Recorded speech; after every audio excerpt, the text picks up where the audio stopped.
Thank you, Arlene, and thanks to everyone in the audience for joining us today. I'm going to be going through highlights of our new report that outlines different uses of PFAS in building materials. And before I start, I want to just first say a little bit about why we chose to write this report. Our goal was to inspire more stakeholders in the building industry to start the work of reducing unnecessary uses of PFAS and to develop and start adopting safer non-PFAS alternatives. There's actually a lot of work going on in identifying and reducing unnecessary uses of PFAS for other types of products. Food packaging is a great example where we have big restaurant chains and retail chains announcing commitments that they'll no longer purchase PFAS-containing packaging. And those commitments, those decisions are having ripple effects throughout the global supply chain. At the same time, within the built environment, there's a lot of great work going on around material health and using less toxic materials. But so far, that work has only extended into PFAS to a limited extent. And so our idea was to give the building industry a friendly push by pointing out some of the areas where PFAS can show up in building products. Our methodology, our approach for doing this was pretty simple. It was just to gather as much information as we could from as many places as we could. So that included peer-reviewed literature, government and NGO reports, patents, company websites, and then transparency labels. These are things like health product declarations and declare labels. We found a surprising number of transparency labels that disclosed the use of PFAS in different products. And we actually put them together in an appendix at the end of the report if you're interested in perusing that.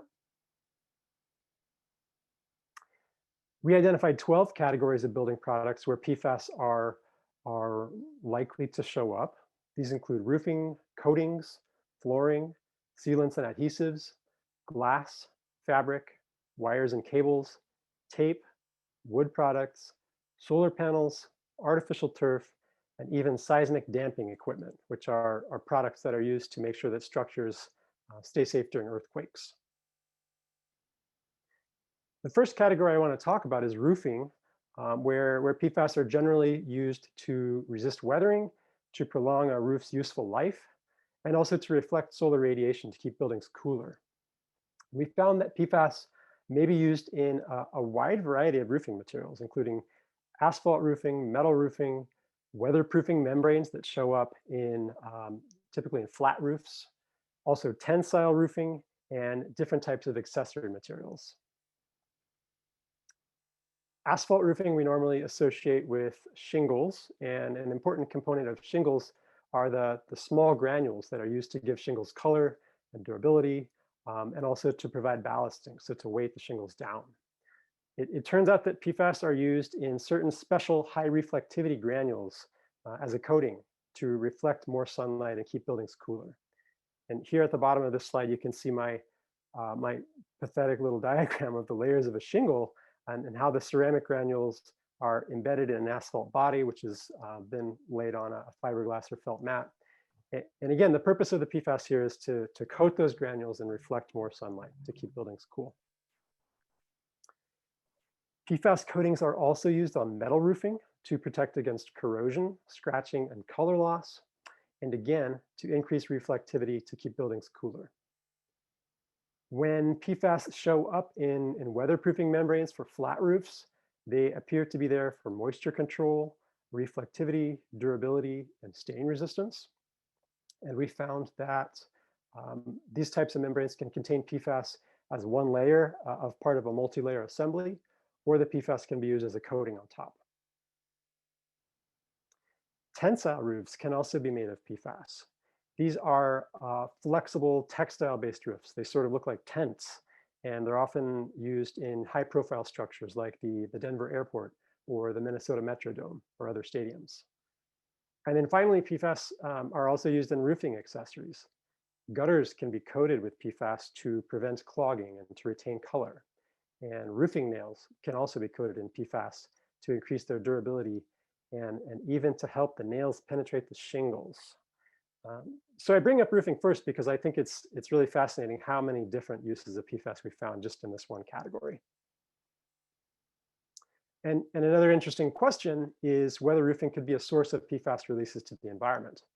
There are a lot of buildings out there with a lot of square footage of roof that gets hit with precipitation, rain, and snow. We know that PFAS are present in stormwater, but we don't have a full understanding of how they get there. And so we think more research is needed to look into whether building materials like roofing could contribute to this. And the concern is that PFAS in stormwater can become PFAS in drinking water or PFAS in fish that someone eats. Next category I want to talk about is coatings, which we used as a catch-all to include metal coatings, paint, wood lacquers and sealers, and also plastic coatings. And generally, when we identified PFAS uses in these products, they appeared to be there for ease of application and to improve weather resistance, finish, and durability. I mentioned earlier that PFAS are used to coat metal roofs, but they're also used in coatings for other types of architectural metals like curtain walls on larger buildings. They're also used to coat bridges and industrial structures. And then they're used for high touch metal surfaces within buildings like elevators and sanitary fixtures. From what we can tell, these products are, or these coatings are typically applied to products during manufacturing, at the factory. It's not a product that you buy and apply with a paintbrush after it's installed. As opposed to paint, where PFAS are used both as binders that help to join the different ingredients in paint together, and also as additives to improve flow, spread, and glossiness, and to decrease bubbling and peeling. We found that PFAS are even more likely to be used in certain types of specialty paints that are advertised as having properties like stain resistant, graffiti proof, and water repellent. It's probably not surprising. We also found that PFAS are used in powder coat paints. PFAS can be added to wood lacquers and sealers as wetting agents, and also for stain resistance and oil and water repellency. And then we also found that PFAS are applied to plastics, including structural plastics in items like bathtubs, countertops, and window frames, as well as products like whiteboards.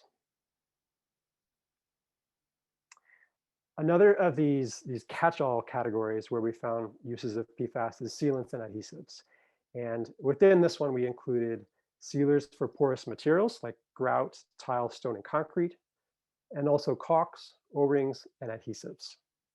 And I think the most interesting one of these are the sealers for porous materials. These are products that I wasn't even aware of personally, but those of you in the building industry will be more familiar with them. They're typically used, again, to increase oil, water, and stain resistance of products including countertops, kitchen and bathroom tile work, different types of hard flooring materials, patios, staircases, foundations, even parking garages. And in addition to the oil, water, and stain resistance, when these products are used on exterior surfaces, they're also marketed as limiting snow and ice buildup. Spray-on versions of these products have been linked to respiratory problems in workers and in DIYers who are applying them. Back in 2005, the Consumer Product Safety Commission recalled 300,000 cans of a particular grout sealer due to respiratory complications associated with the exposure to the PFAS components of that product. A product category that's probably more familiar to most of us is fabric. PFAS are used in upholstery, curtains, and other fabrics to add stain, soil, and water resistance. PFAS can either be applied to the product during manufacturing at the factory or as an aftermarket treatment. This is one of the uses where there is a good amount of evidence for a direct link to PFAS exposure for building occupants. As shown here in this picture, PFAS may migrate out of fabric and end up in dust, which is a source of exposure for humans, especially infants and children, and even our pets. And one of the strongest lines of evidence for this migration comes from studies that have looked at this in actual buildings. And a great example just came out of Harvard a couple of months ago, where they did what they called a healthier materials intervention on some academic buildings, but not on others. And One part of that intervention involved replacing carpets and furniture with newer PFAS-free versions. Um, Afterwards, the researchers measured PFAS levels in dust in both sets of buildings. And what they found was that the rehabbed buildings contained 78% lower PFAS in the dust. And so this demonstrates that interior furnishings do matter, that they do contribute to increased PFAS levels in indoor environments. Another thing about fabric is that it's one of the categories where it may be relatively easier to avoid PFAS. We have heard from manufacturers of furniture, manufacturers of fabric, as well as some institutions that do a lot of purchasing and maintaining of furniture, that the stain-resistant treatments for fabrics don't really work as they're advertised to. That there's sort of a mismatch between how these stain treatments are supposed to work and how furniture is cleaned in the real world. Also, there are already manufacturers out there making furniture without PFAS. We have a list of them at our PFAS Central website. If you go to the PFAS free list, you can see it there. And so all that's just to say that this is one of the product categories that may be low-hanging fruit when it comes to trying to reduce PFAS uses.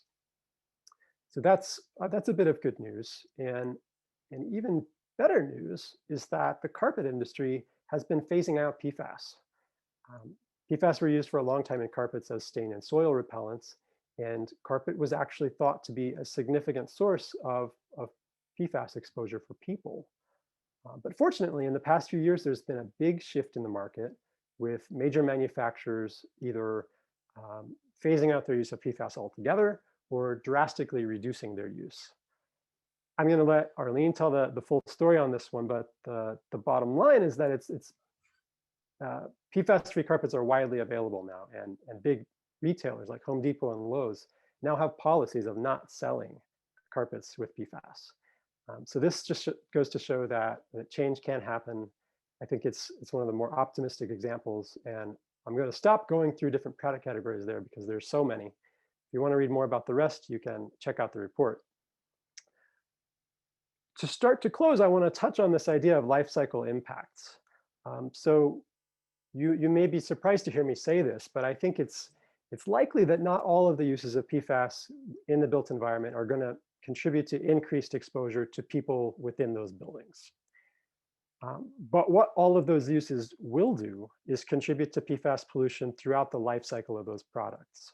So we heard from Rob, PFAS production is a really messy process, and it's contributed to a lot of contamination. Factories that produce PFAS have been historically the largest emitters of PFAS to the environment. Other factories that buy PFAS and then add it to other products are also major sources of contamination. So there's a lot of potential for pollution at the beginning of life of a PFAS-containing product. There's also potential for pollution at the end of life of those products. So if a product goes to a landfill, PFAS can migrate out and leave the landfill in leachates and end up in the environment. If a product is recycled, there's a potential for releases of PFAS during the recycling process, or even during the use of whatever that next product is. And so for all of these reasons, we think it's extremely important to try and reduce all uses of this entire class of chemicals. The good news is that you can help, no matter if you're an architect or designer, if you're a building product manufacturer, if you sit in government or elsewhere. And the first step is to be an advocate for increased disclosure of ingredients in products. This is something that's happening more and more, but it needs, we need even more of it. So request disclosure and provide disclosure whenever you can.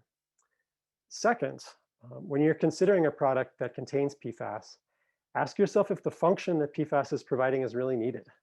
If you're specifying fabric, for instance, does that fabric have to have a PFAS stain treatment? Maybe the answer is no. Third, if you're in cases where the function that PFAS provides actually is necessary, try and choose safer non-PFAS alternatives when you can. And lastly, when you're doing all of this, avoid the entire class of PFAS. Beware of marketing that says things like PFOA free, because it's often an indication that a product contains a different type of PFAS instead of PFOA. Another way you can help is by sharing this report with anyone who you think would be interested.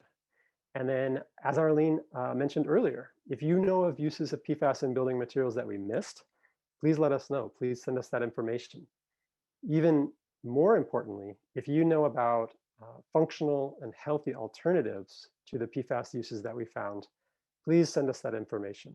We're really hungry for it so that we can get it out there. We didn't have either the time or the expertise actually to do a deep dive on alternatives as we were putting this report together. But moving forward, we really hope to work with others in the building industry to find those good alternatives, and also to find the categories of products where more alternatives are needed so that we can encourage innovation there. We're thinking of this report as a place to start the conversation, and our intent is to work with others in the industry to come up with those solutions and to find those alternatives. And so if you're interested in discussing this further, please let us know. We're going to put together a small group call where we can discuss this further, especially the piece around alternatives. So if that sounds fun, please put your name and email in the chat or email it to Arlene or I. I want to end by acknowledging the rest of the team that was critical in putting this report together.